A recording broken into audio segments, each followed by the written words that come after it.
Sawa ka na po ba sa meat? Halika po, fish and egg naman po tayo ngayon, 2-in-1 recipe po. Una po yung gatang isda at adobong egg.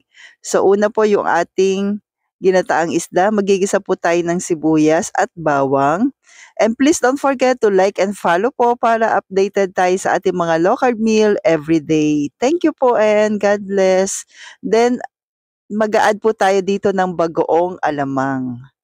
Sarili ko po itong gawa. Meron na rin po itong recipe po. Paki-search na lamang po yung bagoong alamang po natin. May fork na rin po itong kasama. Then gisa-gisa po natin. At mag-a-add na po tayo ngayon ng pangalawang gata po ng niyog. Yung pangalawang gata po, ito po at hayaan nating kumulo. Kapag kumulo na po, pwede na po nating i-add yung ating piniritong isda. So, kung umabot ka po sa part na ito, pwede po bang pa-comment po kung ano pa po yung mga nami-miss niyo po or sabihin na natin gusto niyo pong ginataan.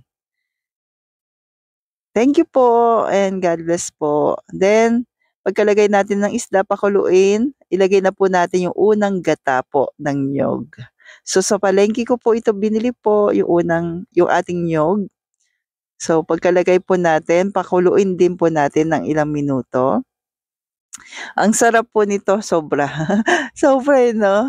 Kasi yung malaki yun po yung ano, yung gata.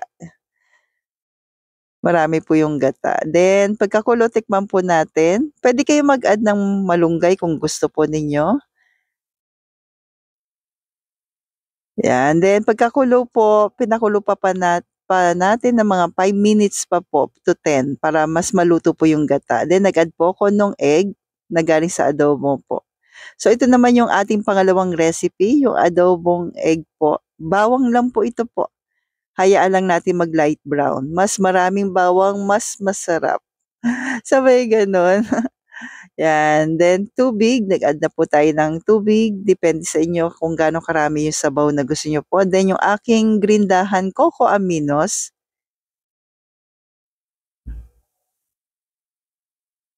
Paano 'pag walang coco aminos? Puwede naman pong asin na lang po. Nga lang ang tawag po dun adobong puti. Yan, then asin, naglagay din tayo ng asin kasi hindi naman si coco aminos na maalat. So, ang sarap po nito pagsamahin yung alat, tamis ng coco aminos at vinegar. Yan yung ating pampaasim. Hayaan lang po nating maluto. Pagkalagay natin ng vinegar, mga 1 to 2 minutes maluto yung ating vinegar. Then pagkakulo po, pwede na po nating tayo mag-add ng paminta, konting paminta. Optional lamang po itong chili flakes, pero mas masarap lang po talaga may konting spicy. Available din po sa Cheddar's Grindahan, then boiled egg. O 'di ba po ang bilis. Actually po yung ganito karami hindi ko naman po naubos ng isang upuan. Stock ko lang po ito kasi may vinegar, puwede mai-stock po siya, then puwedeng pang-snacks na po. So ang sarap po nito, try mo na po ka-low carb. So stay healthy, stay low carb po. God bless.